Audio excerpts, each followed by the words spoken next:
Kerala state cultural welfare board അംഗമാണ്. അതായത് കേരള സർക്കാരിന്റെ അംഗീകൃത ഒരു നടനാണ്, ഒരു സിനിമാ നടനാണ്. അപ്പൊ സ്വാഭാവികമായിട്ടും ആവിഷ്കാരം, ഒരു നടനെന്ന രീതിയിലുള്ള ആവിഷ്കാര ഇതാണ് ഞാൻ ഇപ്പൊ നടത്തിക്കൊണ്ടിരിക്കുന്നത്.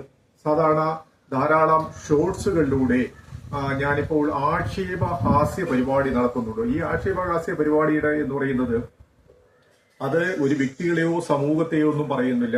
അല്ല, സമൂഹത്തിലെ ചില കാര്യങ്ങൾ അത് ചൂണ്ടിക്കാണിക്കുക എന്നുള്ളത് മാത്രമേ ഉള്ളൂ. നമ്മുടെ ചുറ്റും കാണുന്ന ഏതൊരു കലാകാരനും അവന് ചുറ്റും കാണുന്ന പ്രശ്നങ്ങളാണ് അവൻ ചൂണ്ടിക്കാണിക്കുന്നത്. ഇപ്പൊ കഴിഞ്ഞ പ്രാവശ്യം തന്നെ രണ്ട് അച്ഛന്മാരുടെ വേഷമിട്ടൊക്കെ വന്നു. അതും സിനിമയിലെ രംഗങ്ങളാണ്. സിനിമയിൽ അത് ഒന്ന് രമേഷ് പിഷാരടി അവതരിപ്പിച്ച കഥാപാത്രവും ഒന്ന് വിജയരാഘവൻ അവതരിപ്പിച്ച കഥാപാത്രമാണ്. ആ സിനിമയിലെ കഥാപാത്രങ്ങളെയാണ് പലപ്പോഴും എടുക്കുന്നത്.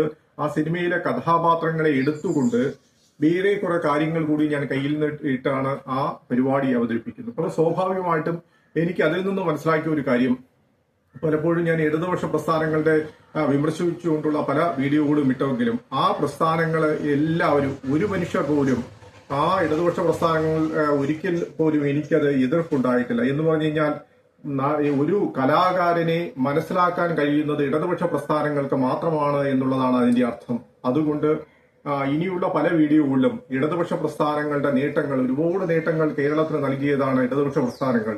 നമ്മുടെ പല വലിയ നവോത്ഥാനങ്ങൾ കൊണ്ടുവരാൻ ഇടതുപക്ഷ പ്രസ്ഥാനങ്ങൾക്ക് കേരളത്തിൽ കഴിഞ്ഞിട്ടുണ്ട്.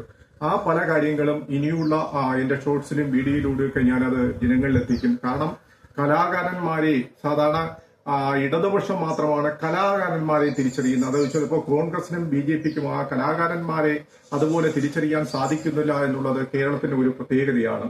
അതാണ് കലാകാരന്റെ ഒരു വിമർശനം എന്ന് പറയുന്നത്. ഒരിക്കലും അവർ അത് പൊതുസമൂഹം കലാകാരന്റെ വിമർശനമാണ്, അത് തിരുത്തലിന് വേണ്ടിയുള്ളതാണെന്ന് ഇടതുപക്ഷ പ്രസ്ഥാനങ്ങൾക്ക് നന്നായി അറിയാം.